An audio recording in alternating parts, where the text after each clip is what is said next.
얼마 전에 교단의 원로 목사님 한 분이 저를 찾아오셨습니다. 저보다는 30년 가까이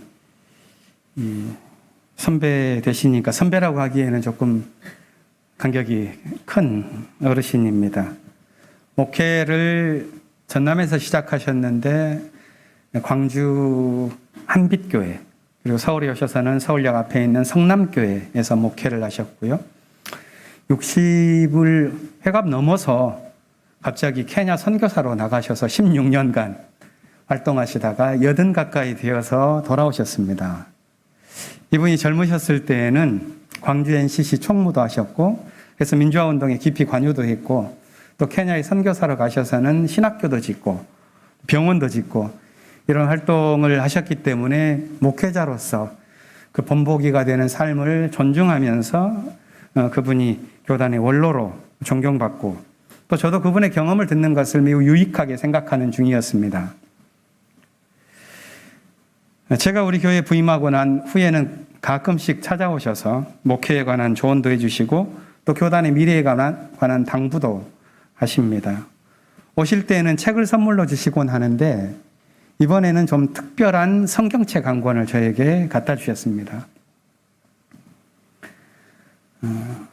성경책의 제목은 남북한 병행성경.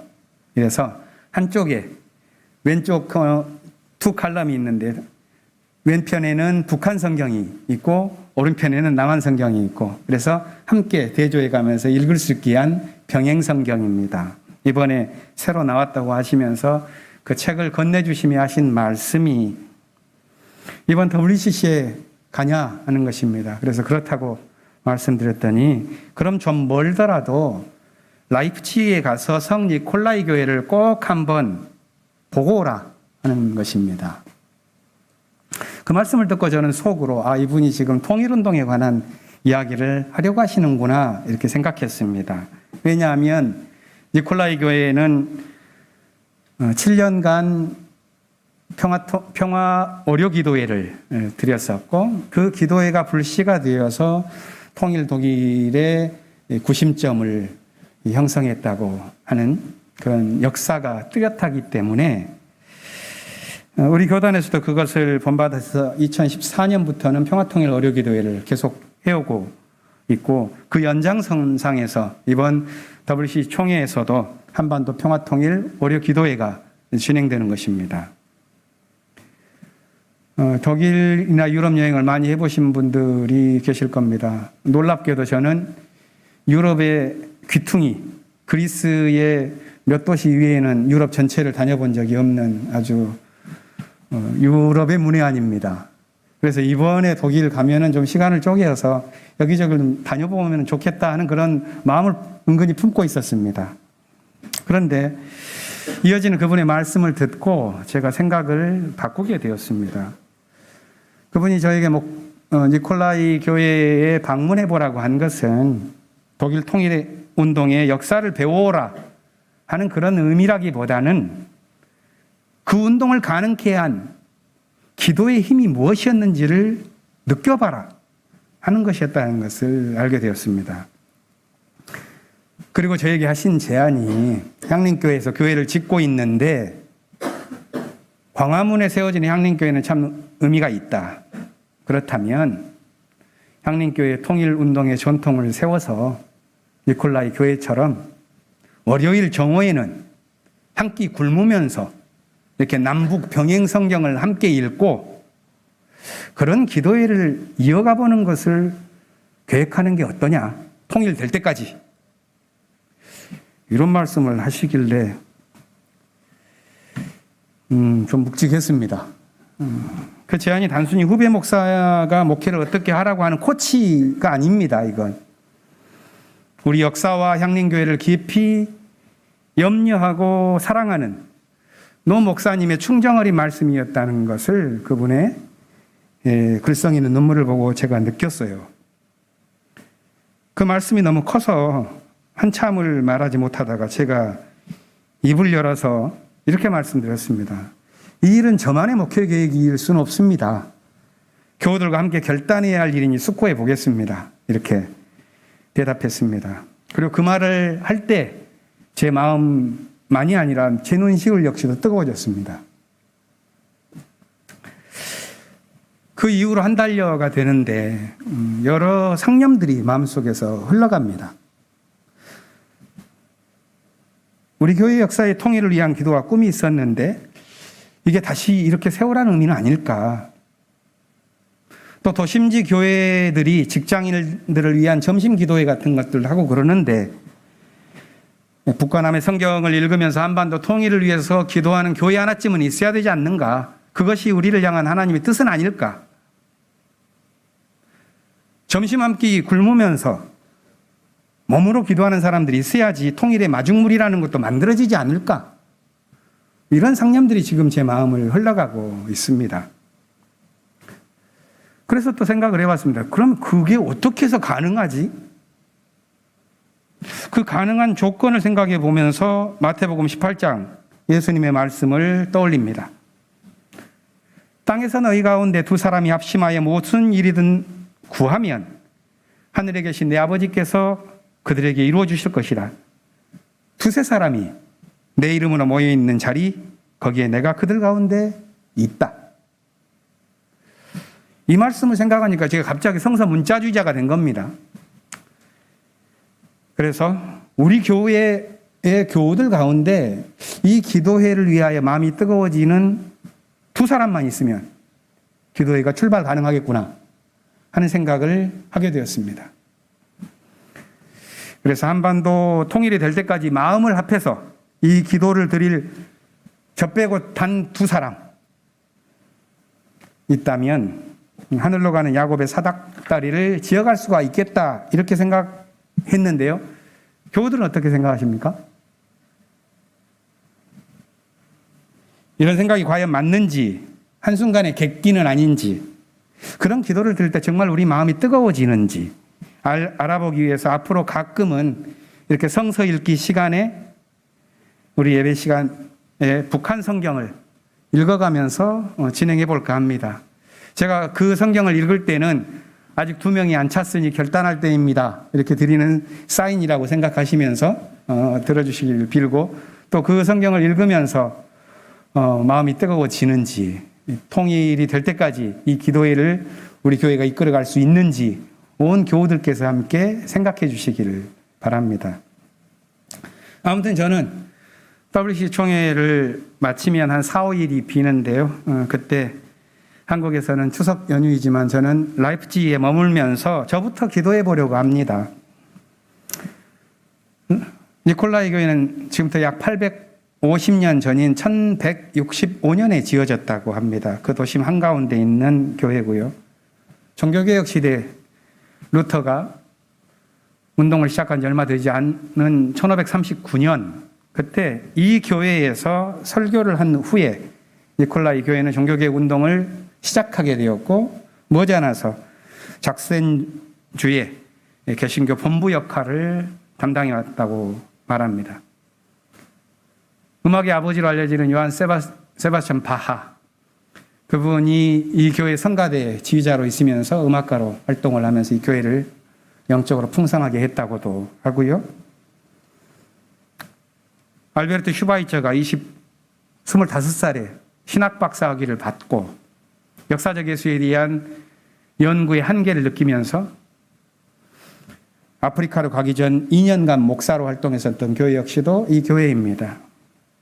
1982년 9월, 그러니까 동독 통일이 있기 전 약 7년 전에 칼을 쳐서 보습으로 이런 기치로 월요평화기도회를 시작했습니다.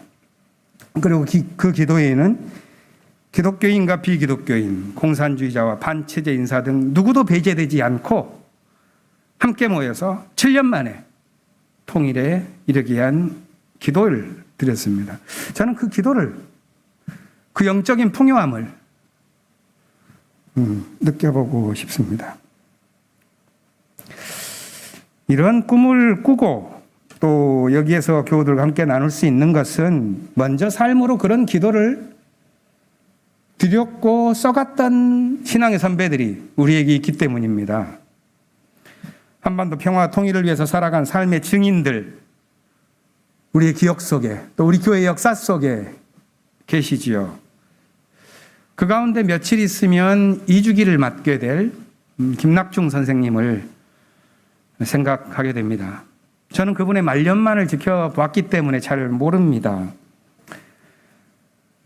가끔 제 방에 들러서 잡지와 책을 전해주셨고 식당에서 좋지 않은 치아로 긴 식사를 하실 때 그 옆에서 가끔 함께했던 정도입니다.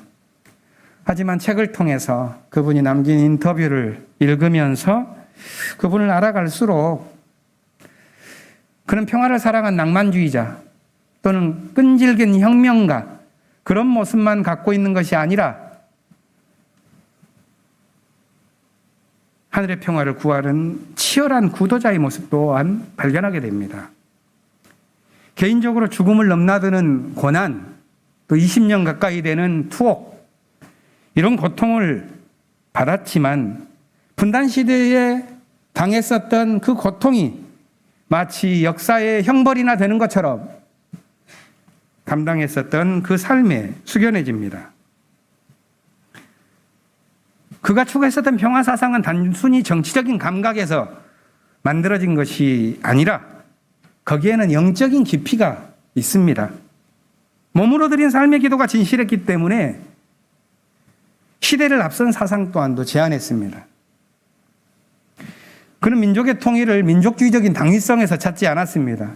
세계 시민주의적인 평화의 이상 속에서 찾았습니다. 그리고 이 평화의 이상을 관념적인 급진적 이론으로 채우기보다는 평화를 이룰 수 있는 실질적인 길, 그건 사랑이다 하는 것에서 발견했습니다.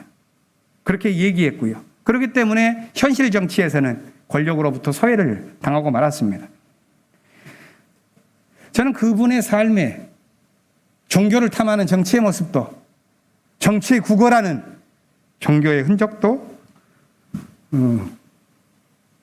볼 수 없습니다. 그분에 대한 기억은 평화를 위해 삶으로 드린 기도, 이게 남습니다. 그분을 다시 생각하면 오늘날 분단 체제에 우리가 너무 길들여지지 않았는가 하는 생각을 하게 되지요. 통일이란 어쩌면 이룰 수 없는 요원한 일은 아닌가. 그리고 어찌 보면 최선의 길이 아닐 수도 있겠다. 이런 생각이 우리 사회에 널리 퍼져 있습니다. 그럴 수도 있겠습니다. 남과 북의 국가 체제가 통합된다고 해서 한반도의 평화가 완성되는 것은 아니지요. 하지만 남북의 통일 없이는 한반도의 온전한 평화 또한도 결코 존재할 수가 없습니다.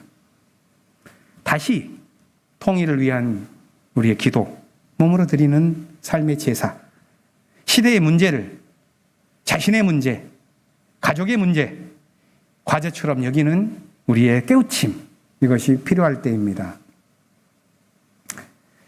오늘 제1성서 본문 호세아서는 기원전 8세기에 활동한 한 예언자의 이야기입니다. 당시는 남유다와 북이스라엘이 대결을 거듭하면서 모두 망국의 분위기에 휩싸인 때였습니다. 호세아가 활동한 북왕국 이스라엘에는 불안과 절망이 팽배했고 밀란의 소용돌이가 계속해서 일어나고 있었습니다. 경제적 풍요와 영토적 팽창이 과거에 있었습니다. 하지만 그것을 상징하는 여로보암 2세가 죽고 나자 그 이후에 15년 동안 4명의 왕이 쿠데타로 살해당하는 혼란이 이어졌습니다.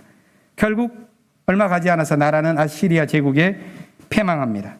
이런 어두운 시기를 지나는 동안 호세아가 활동합니다. 그런 나라의 패망의 원인은 무엇이었을까요? 한편에서는 내부의 정신적 몰락이 자초한 면이 있었겠죠. 정신적 몰락의 그 핵심은 자신의 문제를 외세에 의존해서 풀려고 하는 사대주의였습니다. 그래서 호세아는 자신의 안타까움을 7장에서 이렇게 표현한 바가 있습니다. 온갖 외세가 국력을 삼키는데도 그것을 깨닫지 못하고 나라가 죽을 날이 얼마 남지 않는 것도 깨닫지 못한다. 이런 사대주의 정신은 어디에서 비롯된가? 호세아는 아모스의 예언 전통을 이어받으면서 그런 사대주의 정신은 오래된 사회적인 부패와 불의가 만들어낸 것이라고 생각했습니다. 종교로 보면 야훼 신앙과 바알 신앙의 차이가 없어져 버린 것입니다. 하나님을 섬기지 못하게 되었으니 풍요의 노예가 되었고, 자신의 절대적인 믿음을 지키지 못했으니 남에게 의존하게 된 것입니다. 얼마 전에 활동했었던 아모스의 그 정의로운 목소리를 외면했던 북왕국 이스라엘은 역사의 시간을 모두 탕진하고 말았습니다. 이제 그 뒤를 잇고 있는 호세아의 시기에는 죽음의 그림자만이 길게 남아있는 때입니다. 이때 예언자는 어떤 말을 할 수가 있을까요? 예언자 자신의 삶도 그 그림자로부터 벗어날 수가 없는 예외가 아닌 삶이었습니다. 그도 역시도 그 사회에 살고 있었기 때문에 그 불의한 구조에서 벗어나기 힘들었습니다. 그것이 오늘 본문에 나오는 그의 가족사에 관한 이야기입니다. 호세아의 예언은 가족사에 관한 사연으로 시작되지요. 하나님의 명령으로 출발합니다. 하나님이 호세아에게 이렇게 말씀합니다. 너는 가서 음란한 여인과 결혼하여 음란한 자식들을 낳아라.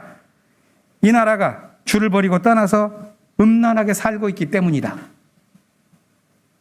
호세아는 이 명령을 따라서 고멜이라고 하는 여인과 결혼해서 이남 일녀의 자녀를 두었습니다. 그 삶의, 그 개인의 삶의 아픔, 또 그 시대의 어두움, 그게 자녀들의 이름에 상징적으로 담겨 있습니다. 첫째 아들은 이스르엘입니다.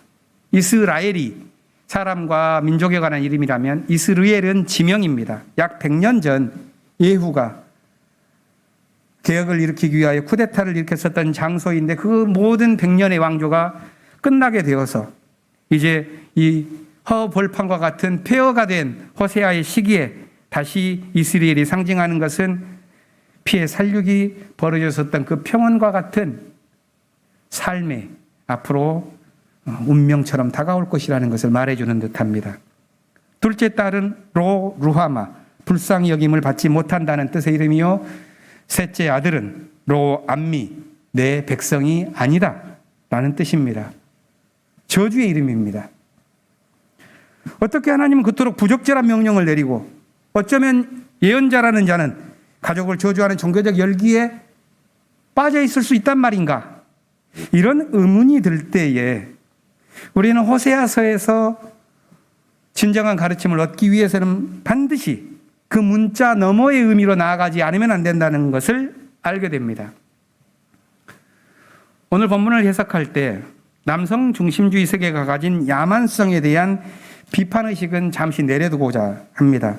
어디에서도 들리고 있지 않는 그 아내 고멜의 목소리, 그걸 찾을 수 있다면 좋겠지만 쉽지 않아 보입니다. 다만 그 사회의 타락과 비극을 말없이 떠안고 있으면서도 자신은 음탕한 존재로 여겨질 수밖에 없는 그 불합리한 세계의 혼란, 비극, 그것만이 오늘 본문에 어른거리고 있다는 것 정도로만 생각하고, 그렇다면 보다 더 분명한 직접적인 목소리는 무엇일까 하는 생각을 해봅니다. 호세아서의 전반적인 가르침은 하나님의 헤세드, 사랑입니다. 역사가 비극의 수렁으로 빠져갈수록 그걸 보며 애통해하는 하나님의 애끓는 사랑, 그것이 호세아서의 핵심 메시지입니다. 자신의 결혼과 심지어 가족에 관한 호세아의 의도적인 비유는 이 하나님의 저주에 관한 맹목적인 실행이 아니라 시대의 비극에서 그 하나님의 비탄과 분노에 끓는 사랑을 읽어내는 것입니다. 자신이 살고 있는 그 폐역한 시대의 현실을 회피하는 것이 아니라 자기 삶에 밀접한 문제로 끌어안으려는 목소리, 그것이 이 본문에 담겨 있다고 하겠습니다. 그 시대라고 해서 어떻게 가족에 대한 사랑이 없겠습니까? 하지만 역사의 고통과 비극이 나와는 무관하다, 나의 가족과는 무관하다, 이렇게 생각하는 데에서 역사의 패도가 시작됩니다. 호세아는 시대의 비극을 자기 삶으로 끌어안고 새로운 시대를 향한 진통을 감당한 것입니다. 오늘날 우리 사회는 어떻습니까? 최근 윤석열 씨를 대통령으로 뽑은 많은 사람들이 후회하고 있는 것 같습니다. 행정부를 구성한 지 2달여 만에 지지율이 급락한 것은 윤석열 씨의 쇼맨십이 끝났기 때문인 이유도 있겠지만 분열과 대립을 조작하는 정부의 일상적인 그런 퇴행적 행위에 대한 환멸이 널리 퍼졌기 때문일 것입니다.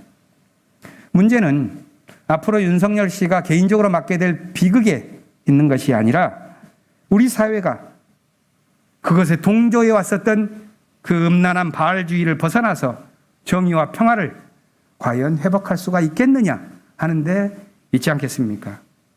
지리멸렬한 이 분열, 그것을 거듭하고 있는 이 시대의 비극에서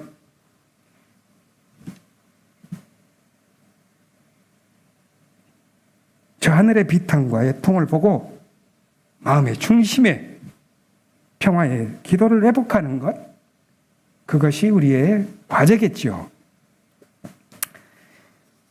누가복음 본문을 보면 기도를 마친 예수에게 한 제자가 찾아와서 요청합니다. 선생님, 우리가 기도하는 법을 좀 가르쳐 주십시오. 이 요청은 단지 종교의 기술을 가르쳐 달라는 것이 아닙니다. 무엇이 우리의 바람이 되어야 하는지, 무엇이 우리의 꿈이 되어야 하는지, 무엇이 삶에서 우리가 추구해야 할 만한 문제인지 그걸 가르쳐 주십시오 하는 거죠. 우리가 아는 주의 기도가 여기에 약식으로 나와 있습니다. 예수께서 제자들에게 누가복음에서 가르쳐준 기도는 3가지 주제입니다. 첫째, 하나님의 이름을 거룩하게 하는 삶을 살아야 한다. 그것은 그분의 나라가 오는 것을 구해야 하는 것이다. 둘째, 삶을 지킬 수 있는 일용할 양식을 구해라. 이것은 욕망이 지배하는 그런 삶을 살기보다는 절제와 정의의 삶을 추구하라 하는 것입니다. 마지막은 죄를 하나님으로부터 용서받고 너희들도 용서해서 시험에 들지 말아라 하는 것입니다. 이 3가지 기도 주제를 가르쳐 준 주님께서는 이어서 비유로서 말씀을 이어가시지요. 밤중에 찾아온 친구의 비유를 통해서 간절한 마음으로 기도할 것을 권합니다. 한밤중에 찾아와서 식구들도 자고 있는데 밖에서 빵을 구워달라고 말하는 것, 그것은 예의 없는 행동처럼 보입니다. 그 간절함을 모르는 사람에게는 무리하게 비칠 행동입니다. 하지만 예수는 그런 간절한 마음으로 구하고 찾고 두드리라고 말하고 있습니다. 잘못된 욕망으로 구하고 찾고 두드리는 것이 아니라 진실과 정의를 구하고 있지 않는 그런 시대. 예수께서 다른 곳에서 피리를 불어도 춤추지 않고 고구려도 울지 않는 그런 시대. 왜 구하지 않는가? 왜 찾지 않는가? 왜 두들기지 않는가? 그래서 하나님 아버지를 믿지 않기 때문은 아닌가? 하나님 아버지를 믿고 구하고 찾고 두드리면 하나님께서는 너희들에게 성령을 주실 것이다. 예수께서 제자들에게 주신 기도의 가르침은 하나님 아버지를 믿고 거룩한 영을 부어주실 때까지 간절히 기도해라 하는 것입니다. 이 말씀을 따라 살아가는 신앙의 공동체들의 이야기가 복음서 이후에 많이 나와 있죠. 그 가운데 오늘 골로새서 본문은 바울의 이야기를 이렇게 전합니다. 바울은 새로운 삶을 살고자 하는 공동체를 향해서 이렇게 말합니다. 여러분이 그리스도 예수를 주님으로 받아들였으니 그분 안에서 살아가십시오. 여러분은 그분 안에 뿌리를 받고 세우심을 입어서 가르침을 받은 대로 믿음을 굳게 하여 감사의 마음이 넘치게 하십시오.